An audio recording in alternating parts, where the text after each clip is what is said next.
এই যে দেখো বন্ধুরা, আমার ফিফার ঝাল রান্না একদম কমপ্লিট হয়ে গেছে। দেখছো না কি সুন্দর কালারটা আসছে? দেখো খুব সুন্দর কালারটা আসছে।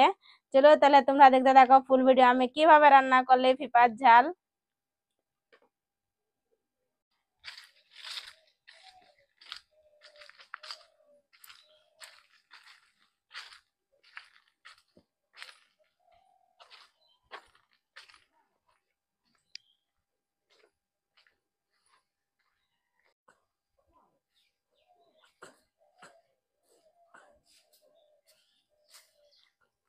এই যে বন্ধুরা, আমি আজকে ফিফার ঝাল করবো, তাই যে ফিফা পাড়তে আসে গেছি ফিফা গাছেতে।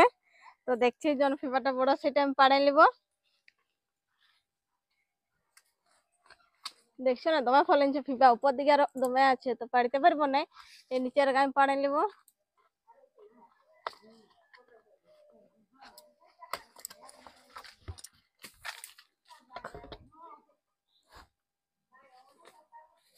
না,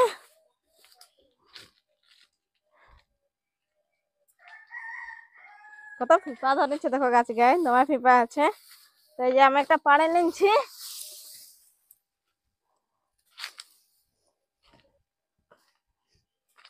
এই যে দেখো আমি একটা ফিফা পাড়ে নিচ্ছি। আমি একটাই ফেলবো, ঝাল বানাবো, তো অত বেশি আমার দরকার নেই, তো আমি এটা পাড়ে নিচ্ছি। দেখো এই দেখো আমার ফিফা পাড়া হয়ে গেছে। তো এখন আমি আমার রান্নাঘরে যাবো। আসো তাহলে তোমরা দেখতে থাকো।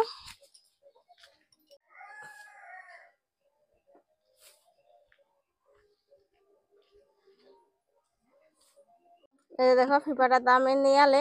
তো এই দেখো আমি ধুয়ে নিবো এটাকে। এই দেখো চুলা আমার কমপ্লিট হয়ে গেছে ফিফাটা। তো এখন আমি এটা কাটে নিবো। মাঝারি সাইজের কাটবো, তো বড় কাটবো না, ছোট নাই। এই দেখো আমি এত বড় বড় আমি কাটে নেবো নিচে। এই দেখো ফিফাটা তো আমি একবার ধুয়ে নিয়েছিলি আগে। তার বাদেও আমি এই দেখো জলে সামকায় রাখছি, কেন কি ফিফায় তো আমার অনেক ক্ষীর বার হয়, তার জন্য আমি জলে ডুবা ডুবা রাখছি। আর একবার আমি ধুয়ে নেবো। সবজি তো কাটবার আগেই ধুতে হয়, কাটবার বাদে আর ধুতে নাই, যা ভিটামিন থাকে ওর বার হয়ে যায়। তো এই ফিফাটা ক্ষীর বার হচ্ছে, তার জন্য আমি এখন ধুয়ে নিচ্ছি আর একবার।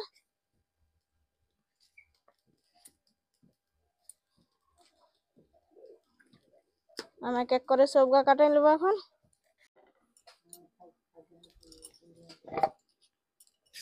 আমি ঢাকনাটা উঠায় দেখছি জান ভাপা নেওয়া হচ্ছে না নাই। তো এই যে দেখো আমি একটা দেখান দিচ্ছি, হচ্ছে না আমার দেখে নিলি চেক করে। এই যে ভাপা নেওয়া হয়ে গেছে আমার। তো আগে এখন আমি কাঢ়ে নিব। দেখে যে দেখো আমি কড়াইটা ধুয়ে নিচ্ছি। কড়াইটা ধোয়ার বাদে আমার তো কড়াইটা গরম হয়ে গেছে। তো এখানে আমি তেল দিয়ে দিচ্ছি পরিমাণ মতন। আমি ঝাল করব ফিফার, তার জন্য আমি পরিমাণ মতন তেল দিয়ে দিচ্ছি। তেলটা একটু গরম হয়। আর এই যে দেখো আমি ফোড়ন এনে নিচ্ছি, এই দেখো 5 ফোড়ন নিচ্ছি। আর পেঁয়াজ বটে, পেঁয়াজ কুচি করে নিয়েছিলি আমি। তো পেঁয়াজ কুচি আমি দিয়ে দেবো আর 5 ফোড়ন। একটু কম ভাজি নেব। লঙ্কা দেবো না, এখানে লঙ্কা তো আমি বাটে নিচ্ছি, কাঁচা লঙ্কা, তার জন্য আর ফোড়নে দিব না, এখন ঝাল বেশি হয়ে যাবে। এই দেখো পেঁয়াজকে আমার ভালোভাবে ভাজা গেছে লাল লাল করে। তখন আমি বাটা মশলাটা আমার দিয়ে দেবো।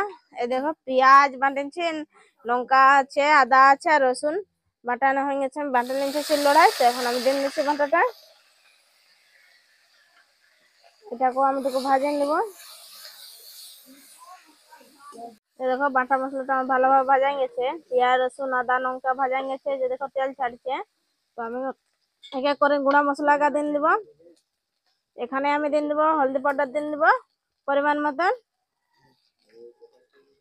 জিরা পাউডার পরিমাণ মতন, ধনিয়া পাউডার পরিমাণ মতন, মিক্স মশলা পরিমাণ মতন দিয়ে আমি এটাকে লাড়াচাড়া করে আমি একটু ভাজে নিব। এই দেখো আমার লটকেছে। তো আমি এখানে একটু জল দিয়ে দেবো, অল্প জল দিয়ে আমি ভালোভাবে এটা কষে নেবো মশলাটাকে। এই দেখো মশলাটাই আমার ভালো ভাজা হয়ে গেছে, দেখছো না এই যে তেল ছাড়ছে। তো আমি এখানে দিয়ে দেবো এই যে ভাপা আনছিলি আমি আগে ফিফাটা, ফিফাটা আমি দিয়ে দিচ্ছি।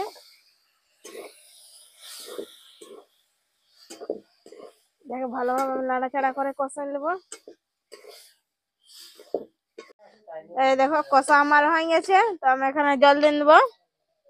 আমি অল্প জল দিব, কষা কষা একদম নামকাবো, ঝোল নামকাবো না। আমার এই জলটাই হয়ে যাবে। আগে তো আমি একটু ভাপা রেখেছিলি, তো অত বেশি জল লাগবে কেন।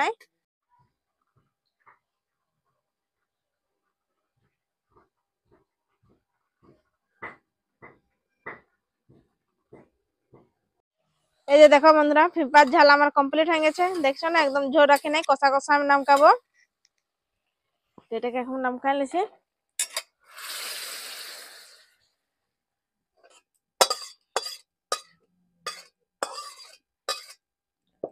কি সুন্দর হয়েছে দেখো ফিফার ঝালটা আমার।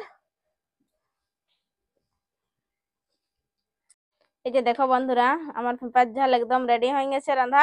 তো আপনারা একবার বাড়িতে অবশ্যই রান্না করে দেখবে, খুব সুন্দর লাগবে খেতে, খুব টেস্টি লাগবে। আমি যেভাবে রান্না করলে এইভাবে আপনারা একবার রান্না করে দেখবে, সবাই খেতে খুব পছন্দ করবে বাড়িতে।